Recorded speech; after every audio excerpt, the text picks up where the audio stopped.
감성경제방송 돈다방 미쓰리입니다. 영화 도둑들을 보면은요, 전지현 씨가 김혜수 씨를 처음 본 소감을 이렇게 표현하죠. 어마어마한 쌍년 같아. 정말 요즘 주식시장 어마어마한 변동성에 노출되어 있습니다.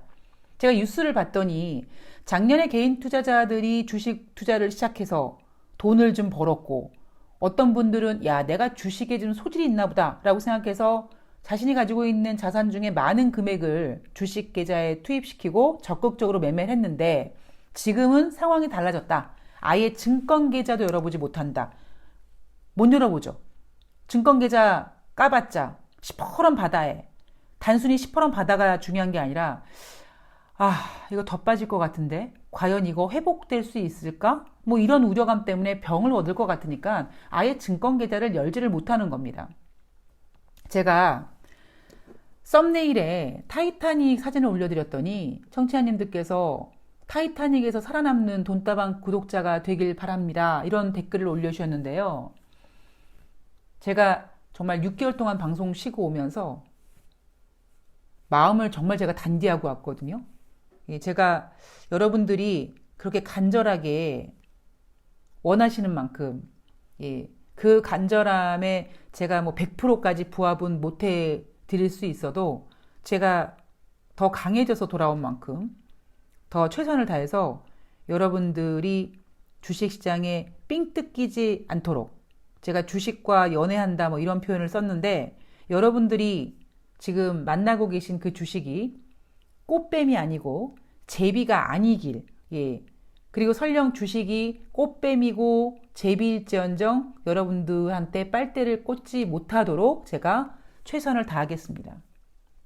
제가 앞에 방송에서 미쓰리가 자주 다니는 호프집의 사장님이 주식을 하시는데, 이분이 정말 주린이시거든요. 처음에는 저한테 증권계좌 만드는 법을 물어보셨고, 그러다가 얘기를 하다가 그분이 그렇게까지 사고 싶었던 종목이 셀트리온이었고, 셀트리온을 고점에서 잡으셔서 제가 분할 매수하라 그래서 처음엔 분할 매수를 하셨는데, 나중에 자꾸 그냥 지금 못 사면 못 살 것 같다고, 지금 사지 않으면은 그냥 가격 안 주고 확 가버릴 것 같아서 저와 한 약속을 어기시고 그냥 갖고 있는 현금을 다 때려 넣어가지고 셀트리온을 고점에 잡으셨습니다. 지금은 그냥 몇 주 안 남겨 놓으시고 다 그냥 정리하신 상태고, 그리고 그 금액으로 이제 다른 종목들을 샀다 팔았다 하고 계십니다. 그러면서 제가, 아니 사장님, 셀트리온 10년 동안 보유하시겠다고 하셨잖아요. 셀트리온만 사셔가지고 장기 투자하신다고 하셨잖아요. 그랬더니 대세 상승이라고 하던데요. 그러시길래 제가 누가 그런 개소리를 하느냐 라고 말씀드렸다고 제가 방송에서 에피소드를 전해드린 적이 있습니다. 대부분 많은 전문가들이 고를 외쳤죠. 자, 돈다방 미쓰리는 여러분 지금 주식 살 때인 것 같아요. 이제 집하셔야 될 것 같아요. 이런 얘기 못 해드립니다. 그리고 여러분 지금 앞으로 이제 주식시장이 꼬꾸라질 거예요, 이런 얘기도 안 해드릴 겁니다. 그리고 제가 그렇게 얘기를 할 수 없는 이유는 앞에 방송에서 설명드렸던 것처럼, 제가 여러분들께 주식을 지금 사셔도 됩니다 라고 했을 때 그 주식이, 모든 주식이 다 한꺼번에 방향성을 맞춰서 같이 올라가 주면 되는데 그렇지 않거든요. 앞으로는 더 심해질 겁니다. 왜 제가 앞으로 더 심해질 거라고 말씀드리냐면, 이제 올해 여러분 뭐 서울시장 이렇게 선거 있죠. 그리고 내년도 5월 달에 대통령 선거가 있습니다. 이미 지금 주식시장은요, 지금 뭐 윤석열 검찰총장이 이제 사의를 표하고 이러면서 주식시장은 완전히 그냥 이 대선판으로 그냥 가려고 판을 짜고 있습니다. 그러면 주식시장은 시황을 따라서 같이 움직이는 종목들이 더 많아지는 게 아니라 시장과는 별도로 그냥 자기 갈 길을 가는 이런 종목들이 많아질 거란 얘기입니다. 그래서 감히 제가 방송에서 지금 여러분 매수 타임입니다, 매도 타임입니다 말씀을 드릴 수가 없습니다. 대신 지금 그들이 스포트라이트를 비추고 있는 그 부분만 보지 말고 보이지 않는 것들 잘 체크해서 잘 대응할 수 있는 그런 현명한 주식 투자자가 될 수 있도록 제가 쥐오줌만큼 좀 도와드리겠습니다 라는 것이 돈다방 미쓰리의 방송 컨셉입니다. 자, 뉴욕 증시 짚어볼게요. 3월 4일 목요일 뉴욕 증시는 하락 마감했습니다. 다우지수 S&P 1%대, 나스닥 2%대 하락했고요. 3월 4일 날 뉴욕 증시 왜 하락했느냐? 세상에. 제롬 파월 연준 의장이요. 아무 말도 안 했어요. 시장에서 뭔가를 기다리고 있는데 세상에 말을 안 해주네. 그래서 실망했어요. 목요일 날 주식시장 하락했습니다. 그리고 금요일 날 뉴욕 증시는 다우지수가 1.85, S&P 500이 1.95, 그리고 나스닥이 1.55%, 1% 중후반씩 상승했습니다. 자, 저는 오늘 돈다방 미스리에서는 정말 미국 국채금리가 문제일까? 라는 거를 또 고민해 보도록 하겠습니다.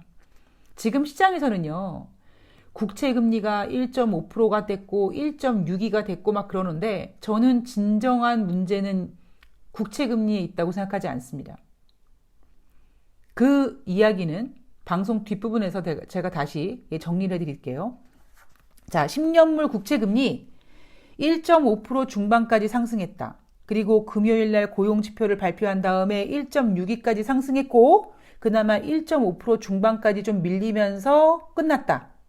자, 이날 발표된 경제지표 간단하게 짚어보면 목요일 날 발표된 주간 신규 실업수당 청구 건수 전주 대비 9,000명 증가해서 74만 5천 명. 전주 대비 증가했지만 월가 예상치는 75만 명이었기 때문에 월가 전망치보다는 5천 명 덜 나왔습니다. 자, 금요일 날 노동부에서 발표하는 2월달 고용지표 신규 고용이 37만 9천 명 증가했는데요. 시장 예상은 21만 명, 그러니까 시장 예상보다 거의 16만 명 더 초과적으로 증가했고요. 게다가 1월달 신규 고용도 기존에 4만 9천 명인 줄 알았어요 라고 했는데 다시 계산기를 두들겨 봤더니 4만 9천 명 증가가 아니라 16만 6천 명으로 상향 조정됐다고 합니다. 여기에다가요, 실업률이 1월달에 6.3이었는데 2월달에 6.2로 실업률도 전월 대비 좋아졌어요. 1월 무역적자 전월 대비 1.9% 증가, 1월달 소비자 신용 전월 대비 13억 달러 감소. 이게 목요일과 금요일 날 발표된 경제지표입니다. 자, 제가 여러분 지금 뭐 미국 국채금리 어쩌고 하는데요. 일단 지금 미국 증시는, 뉴욕 증시는 1조 9천억 달러 부양책이 증시를 견인하고 있다. 물론 처음에 짠하고 나타났을 때 화로처럼 바짝바짝바짝바짝 에너지 넘치는 그런 약발은 아니지만 여전히 꿈틀꿈틀 움직이면서 뉴욕 증시를 견인하는 재료로 쓰인다라고 말씀드렸습니다. 상원에서 지금 논의 중이거든요. 수정을 거쳐서 지금 순조롭게 진행되고 있습니다. 어떤 내용이 수정이 됐냐면요. 실업보험 추가 지원 규모를 주당 400달러에서 300달러로 금액을 줄였습니다. 대신 지원 기간을 한 달 동안 더 연장해 줬습니다.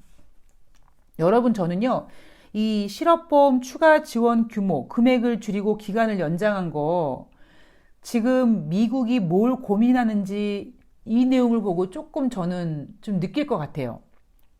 자, 지금 이렇게 수정을 거쳐서 순조롭게 상원에서 논의 중이고 조만간 상원에서 법안이 가결되면 이제 하원으로 가서 표결을 진행합니다. 그러면 3월 중순 정도 시나리오를 가지고 움직인다고 했으니까 빠르면은 뭐 한 3월 14일 정도 그 전에 뭔가 이제 윤곽이 최종적으로 나오지 않을까 생각합니다. 그리고 미쓰리, 그러면 이거 1조 9천억 달러 부양책 이제 표결되고 이렇게 진행되면은 증시에서 재료로서 이제 뭐 기대할 수 없으면 이제 호재가 없는 거야? 아니에요. 조 바이든 대통령 표 3조 달러 인프라 투자 법안이 진행 중일 거다라고 하면서 부양책은 계속 이어진다라는 희망은 가지고 있습니다.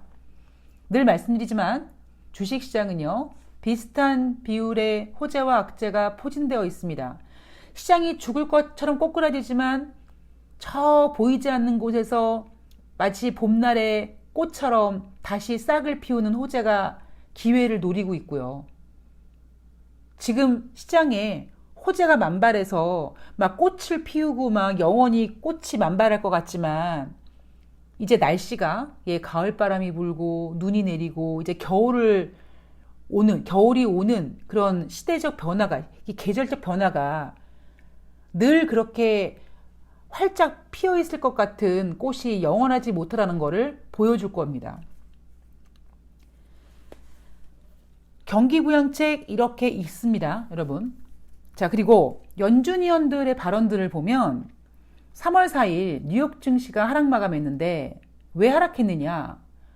지금 시장에서는 국채금리가 저렇게 들썩거린다고 오퍼레이션 트위스트 저거 할 줄 알았는데 세상에 그런 얘기 하나도 안 했잖아. 그리고 뭐 최근 금리 상승에 대해서 뭐 눈길을 사로잡는다? 뭐 국채금리가 무슨 뭐 미니스커트라도 입었니? 웃기는 소리하고 앉아있네. 이렇게 시장이 실망한 거거든요. 근데 제가 여러분 앞에서 이런 얘기 해드렸습니다. 언제 앞이냐? 여러분 3월 3일 방송에서 제가 이런 얘기 해드렸어요. 여러분 리치먼드 연방은행 총재, 세인트루이스 연방은행 총재, 애틀란타 연방은행 총재, 그리고 뉴욕 연방은행 총재가 뭐라고 했습니까? 그들이 저기 국채금리 좀 걱정되네요. 이렇게 얘기했습니까? 아니에요. 여러분 자연스러운 거예요. 왜 걱정해? 아직 멀었어요. 괜찮아. 우리는 국채금리 신경도 안 써요. 그들이 그렇게 얘기를 했는데 갑자기 그렇게 얘기해 놓고는 어머 여러분 국채금리가 걱정돼요. 가만히 있으면 안 되겠어요. 오퍼레이션 트위스트 해야 될 것 같아요. 그렇게 얘기를 쉽게 할 수 있겠습니까? 못할 거라고요. 그러니까 시장은 리치먼드 연방은행 총재, 세인트 연방은행 총재 이들이 했던 얘기들을 좀 잘 생각을 해서 얘네들이 그렇게 갑자기 말을 확 바꾸면 언행일치가 안 되잖아요. 우리는 그거를 감지하고 있었어야죠. 제가 앞에 방송에서 여러분 제롬 파월 연준 의장 뭐라고 하겠습니까? 그냥 고만고만한 얘기 하겠죠. 제가 그렇게 얘기해 드렸잖아요. 근데 이미 시장은 눈높이가 높아져서 아니야 이대로 있으면 안 될 것 같아. 이거를 좀 안정시키려면은 오퍼레이션 트위스트 같은 거 해야 돼. 이렇게 기대가 커졌기 때문인 거죠. 저는 제가 농담 삼아서 뭘 이렇게 만들면 뭘 만들어서 이렇게 주위 분들 나눠주면서 제가 이태리 장인 정신으로 한 땀 한 땀 이렇게 표현을 농담 삼아서 하는데 정말 저는요 경제는요 아주 한 땀 한 땀 아주 미세한 신호까지 미세한 이슈까지 꼼꼼히 체크를 해야 된다고 생각합니다.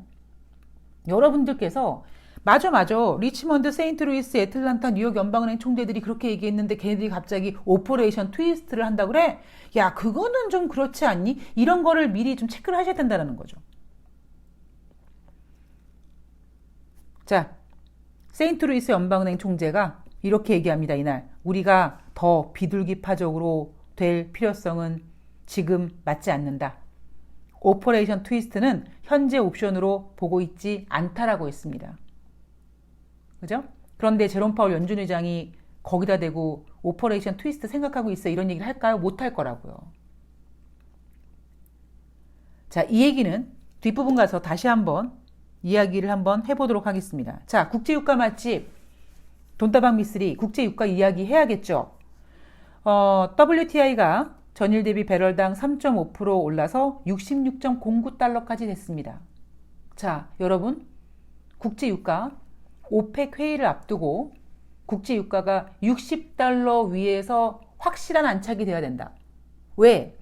60달러 이상 올라가 있어야지만 흔들리지 않는 편안함으로 있어야지만 오펙 회원국들이 그동안 그냥 감산하고 그러느라고 그냥 고생들 했네. 이제 국제유가도 60달러 넘어갔으니까 이제 우리 한번 감산을 한번 증산으로 전환을 시켜보죠. 이게 돼야 된다. 그런데 이미 시장에서는 설레발을 쳤거든요. 아이고 저 오펙 회원국들 저것들 그냥 국제유가 이제 60달러 갔으니까 저것들 이제 증산하겠지. 이렇게 설레발을 치는 바람에 국제유가가 오펙 회의 앞두고 60달러를 내줬단 말이에요. 그래서 결론이 어떻게 났습니까, 여러분? 감산을 유지하는 걸로 결정이 났잖아요. 그래서 국제유가가 이제는 66달러까지 갔습니다. 자, 여러분 오펙 회원국들 속상하겠죠. 에이, 진작 66달러까지 이렇게 올라와 있으면 자연스럽게 그냥 증산할 수 있는 건데 왜 언론들은 설레발 쳐가지고 그냥 우리 자신있게 증산도 못하게 하고 속상하겠죠. 유가는 계속 이렇게 올라가는데 투자은행들은 70달러 넘게 보고 있는데 오펙 회동을 했는데 4월의 산유량을 현재와 거의 같은 수준으로 하기로 했다. 그러니까 사우디아라비아에서 자발적인 100만 배럴 감산은 계속 하기로 했고 산유국들도 하루에 50만 배럴씩 감산하는 거 계속 그냥 하기로 했다. 여기에다가 고용지표도 잘 나왔죠. 그러니까 경기 회복이 기대된다. 경기 회복이 기대되면 국제 유가 수요가 증가된다. 많이 쓸 거야. 그러니까 괜찮아. 가격 더 올라갈 거야. 그래서 66달러까지 갔습니다. 자, 여러분, 그러면 정말 국제 유가가 70달러 갈까요? 제가 경제를 바라보는 관점은요, 딱 이거예요. 여러분, 사람이 하는 거예요. 돈을 누가 만들었습니까? 사람이 만들었어요. 돈의 의미와 가치를 부여하는 것도 사람입니다.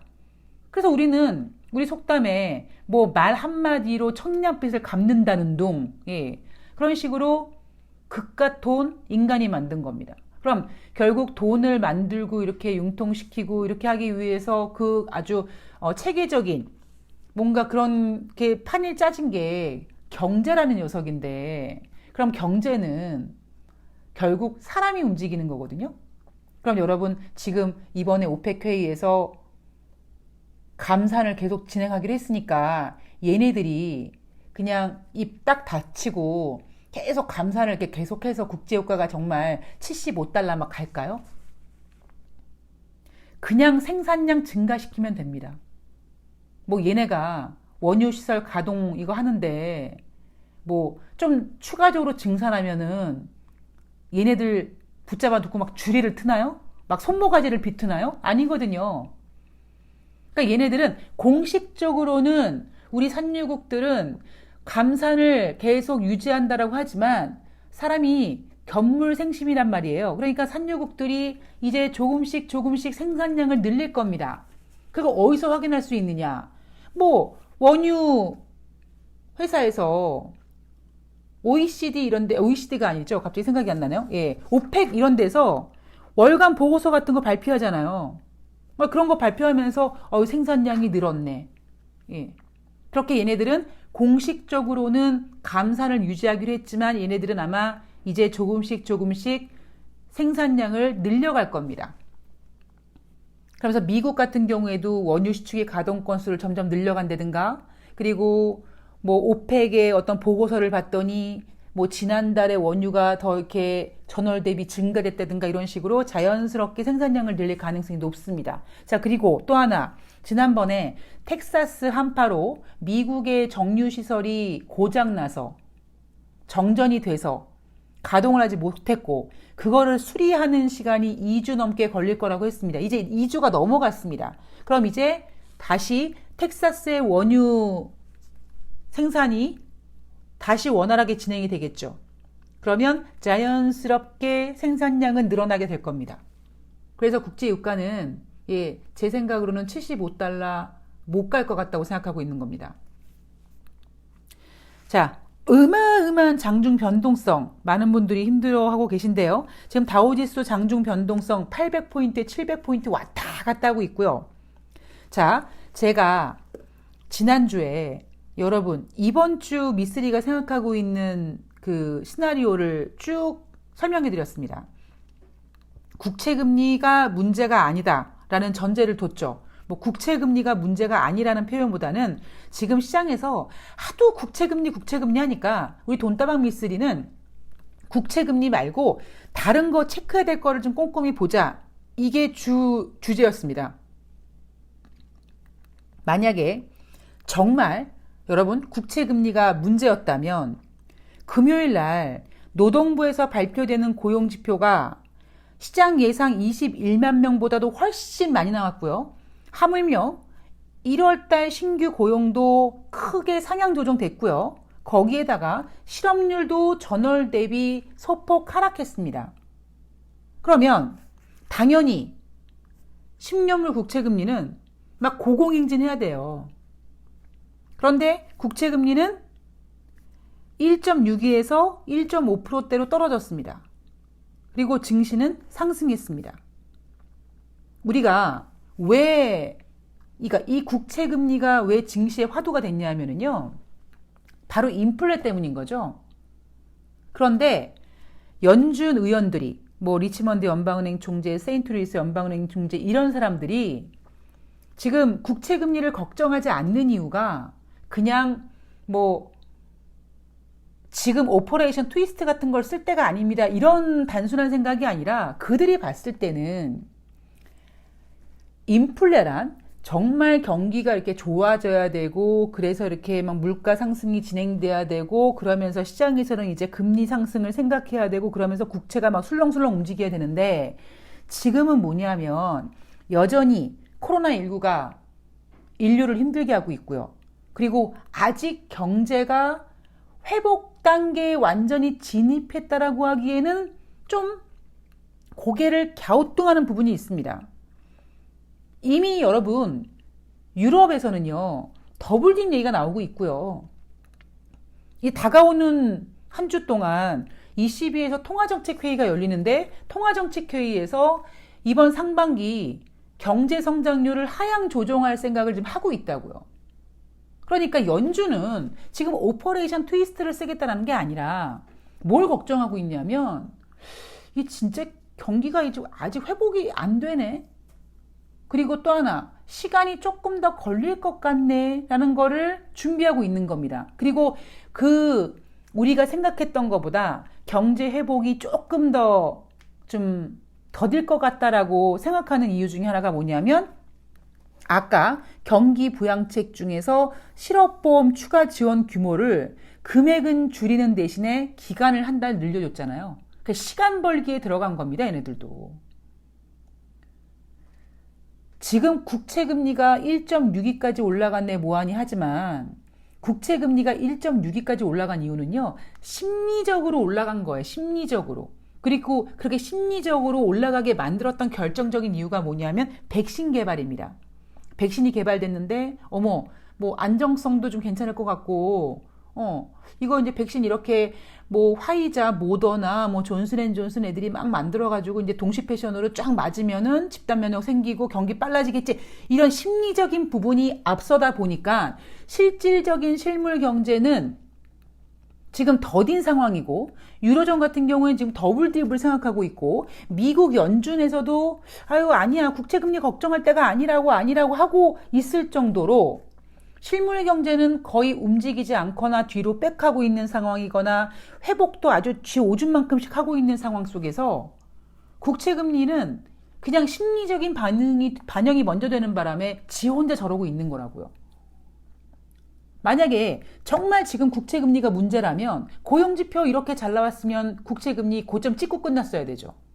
그런데 지금 주식시장이 걱정하고 있는 거는 국채금리의 상승이 아닙니다. 그러다 보니 그런 걱정은 증시뿐만 아니라 연준에서도 하고 있고요. 그래서 시장에서 원하는 오퍼레이션 트위스트를 감히 꺼낼 생각도 안 하고 있는 거죠. 그런 거는 나중에 진짜 경기가 회복되는 거를 보고 그리고 하자고. 지금 우리가 좀 놓치고 있는 게 뭐냐면 미국 증시 같은 경우에는 강력한 부양책이 있다고요. 그런데 여러분 유럽은 없다니까요. 대한민국 증시도 없다니까요. 그래서 뉴욕 증시는 여차하면 부양책, 여차하면은 오퍼레이션 트위스트라든가 금리 인하라든가 돈을 더 찍어내면 되고 걔네들은 워낙 쓸 카드가 많습니다. 워낙 쓸 카드가 많은 애들조차도 지금 증시에서, 지금 경제에서 조금 고심하고 있는 게 뭐냐면 시간이 조금 더딜까, 경기 회복이 조금 더딜 수 있다. 그래서 이제는 하다가 부양책도 금액을 좀 줄이고 기간을 늘려주고 그리고 그 안에서는 유로존에서 엄청난 부양책을 가지고 있지 않은 유로존은 지금 더블딥을 얘기하고 있습니다. 그러면 미국에서 만약에 1조 9천억 달러 혹은 조 바이든 표 3조 달러 인프라 투자 이거 법안 없으면 미국도 이렇게 나오는 경제지표 보면서 더블딥을 고민해야 될지도 모를 때라고 생각합니다. 여러분 지금 그냥 2월달 고용지표 잘 나왔다라고 하지만 이거는 어떤 경기 회복 기대감 그리고 봉쇄됐던 도시가 셧다운됐던 도시가 이제 조금 회복하고 텍사스 이런 데서는 이미 완전히 그냥 마스크도 벗자 이러고 하고 있으니까 당연히 늘 수밖에 없는 상황이었던 거죠. 물론 고용지표가 경제를 가늠하는 데 있어서 굉장히 중요한 지표긴 하지만 미국의 도시가 봉쇄됐다가 전차적으로 회복되고 그런 과정에서 일시적으로 자연스럽게 나타나는 현상이기 때문에 우리가 이 고용 지표를 보고 흥분할 필요는 없다라는 겁니다. 지금 국채금리는 우리가 국채금리가 1.62가 됐느니 마느니 뭐 1.75까지 가느니 뭐하니 해서 국채금리를 걱정하고 있지만 정말 걱정해야 될 거는 국채금리를 걱정해야 되는 게 아니라 국채금리는 심리적인 것을 먼저 반영해서 저 위에 올라가 있는 거고요. 주식시장이 저 위에 갔던 것처럼, 즉 산책하는 개 시나리오처럼 증시와 국채금리는 저 앞에 가 있는데 실물 경제가 아직 여기 있고 유로존 같은 경우에는 지금 뒤로 간다고 얘기하고 있고 상황이 이렇습니다. 우리가 2019년인가요? 2019년 1월 달에 이렇게 뭐 미국의 10년물 국채금리가 올라갔다, 뭐 인플레이션 걱정한다, 뭐 이런 이슈가 한 번 있었습니다. 연초에. 그죠? 그때랑 지금이랑 여러분 상황이 달라요. 그때는 코로나19라는 게 없었고요. 그냥 금융위기 이후에 뭐 초저금리 진행하고 뭐 그러면서 이제 조심스럽게 미국이 금리 인상하고 이러면서 자연스럽게 발생된 국채금리 상승이라면 이번에는 코로나19라는 변수가 있기 때문에 저는 그래서 지금 국채금리 상승에 대해서 그렇게 중요하게 생각하지 않는 겁니다.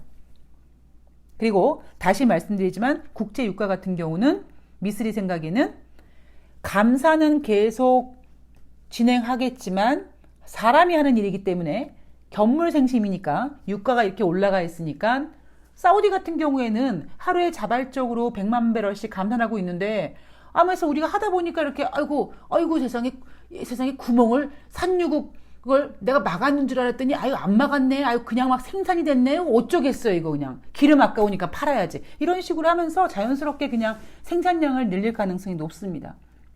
그리고 이런 것들이 이제 뭐 원유 동향 보고서 같은 거에 반영이 되면 원유 생산량이 증가됐다 뭐 이런 얘기 나오면서 국제유가는 어느 정도 안정을 찾을 가능성이 높겠죠. 자, 오늘 돈다방 미쓰리가 준비한 내용은 여기까지입니다. 뭐 다음 주에는요 우리나라 내마녀의 날이 준비되어 있고요. 예, 내마녀의 날 가뜩이나 참 힘들어 죽겠는데 그냥 예. 그리고 제가 지금 시장을 보는 가장 중점적인 시각은 바로 달러에 있습니다. 달러 여러분 지금 약세될 생각이 없어요. 그리고 우리나라는 달러 약세가 돼야지만 좋아집니다. 달러 대부분 전문가들이 우리나라 증시를 좋게 봤던 이유가 달러 약세를 예상했고 달러 약세는 외국인들이 우리나라 주식시장에 들어올 거라는 기대감을 심었기 때문입니다. 그런데 미쓰리는 제닛 옐런 재무장관이 약달러 싫어한다라고 얘기했고요. 그리고 더 나가서 중국과의 지금 화폐 전쟁, 디지털 화폐 같은 거 지금 전쟁을 준비하고 있음으로써 달러 약세를 추구하지 않는다. 달러가 지금 핵심 포인트입니다. 예, 여러분 그런 것들 예, 관심 있게 체크하시면서 예, 남은 3월 잘 이겨내셨으면 좋겠습니다. 뭐 증시가 타이타닉처럼 뭐 침몰하거나 그러진 않겠죠. 예, 그런데 실질적으로 주식 투자하시는 분들은 힘든 시간은 이어질 겁니다. 여러분들께서 정신적으로 일단 잘 무장이 되고요. 다시 말씀드리지만 죽은 호랑이가 되지 말고 예, 살아있는 개가 되어서 잘 버티고 또 기회를 노리고 잘 버티는 동안에 그동안 내가 잘못 매매했던 것들 나쁜 버릇을 빨리 고쳐야 돼요, 여러분. 그거 수정이 안 되면 안 됩니다. 예, 자 여러분 휴일 잘 보내시고요. 저는 다음 방송에서 뵙도록 하겠습니다. 고맙습니다.